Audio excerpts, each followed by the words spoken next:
அதிபர் Donald Trump விதித்த இறக்குமதி வரிகள் சட்டவிரோதமானவை என அமெரிக்க உச்ச நீதிமன்றம் அதிரடி தீர்ப்பை வழங்கியுள்ளது.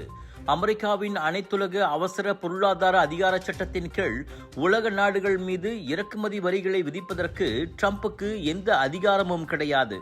எனவே அவர் விதித்துள்ள வரிகள் செல்லாது என்ற நீதிமன்றத்தின் அறிவிப்பு பரபரப்பை ஏற்படுத்தியுள்ளது. அதிபருக்கான அதிகாரத்தை மீறி ஒன்றுமில்லை என்ற அளவுக்கு ட்ரம்ப் செயல்பட்டு வருவதாகவும் நீதிமன்றம் சாடியது. கடந்த ஆண்டு மீண்டும் பதவிக்கு வந்ததிலிருந்து உலக நாடுகளை பணிய வைக்கவும், பேச்சுவார்த்தைகளை நடத்தவும், ஒத்துழைப்புகளை பெறவும் ட்ரம்ப் தன்னிச்சையாக வர்த்தக வரிகளை விதித்து வந்தார். இதனால் அமெரிக்காவுடன் வர்த்தகம் செய்து வந்த மலேசியா உள்ளிட்ட பல்வேறு நாடுகள் கடுமையாக பாதிக்கப்பட்டன. எனினும் முக்கியத்துவம் வாய்ந்த இந்த தீர்ப்பு $200 பில்லியன் மேல் வசூலிக்கப்பட்ட வரிகளை கேள்விக்குறியாக்குவதால் ட்ரம்ப் நிர்வாகத்துக்கு விழுந்த மரண அடியாக பார்க்கப்படுகிறது. ஆனால் வழக்கம் போல் ட்ரம்ப் அசருவதாக தெரியவில்லை.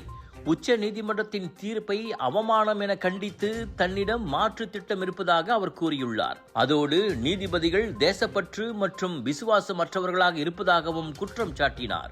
இந்நிலையில் வெள்ளை மாளிகையின் அடுத்த கட்ட நகர்வு என்னவாக இருக்கும் என்ற ஆர்வம் அதிகரித்துள்ளது. ஜோர் சிங்கப்பூர் மக்களே, கலர்ஸ் ஆஃப் இந்தியா பிக் இந்தியாவோடு இணைந்து வழங்கும் சவுதர்ன் இன்டர்நேஷனல் இந்தியன் எக்ஸ்போ பிரம்மாண்டமான தொடக்கம், கோலாகலமான கொண்டாட்டம், புத்தம் புதிய லேட்டஸ்ட் டிசைன்கள் வந்து குவிந்திருக்கும். அனைத்தும் நீங்கள் ஷாப்பிங் செய்ய Punjabi suits, saris, kurta, kurtis, boutique collection என அனைத்தும் உண்டு. வைரல் ஃபுட் ஃபெஸ்டிவலில் 100க்கும் அதிகமான வைரல் ஃபுட், ஒவ்வொரு நாளும் உங்கள் ஃபேவரட் ஆர்டிஸ்ட், இவை அனைத்தும் தாசிக் சென்ட்ரல் ஸ்கூடாய் ஜோபார்வில் இப்பொழுது தொடங்கியாச்சு. 22 பிப்ரவரி வரை.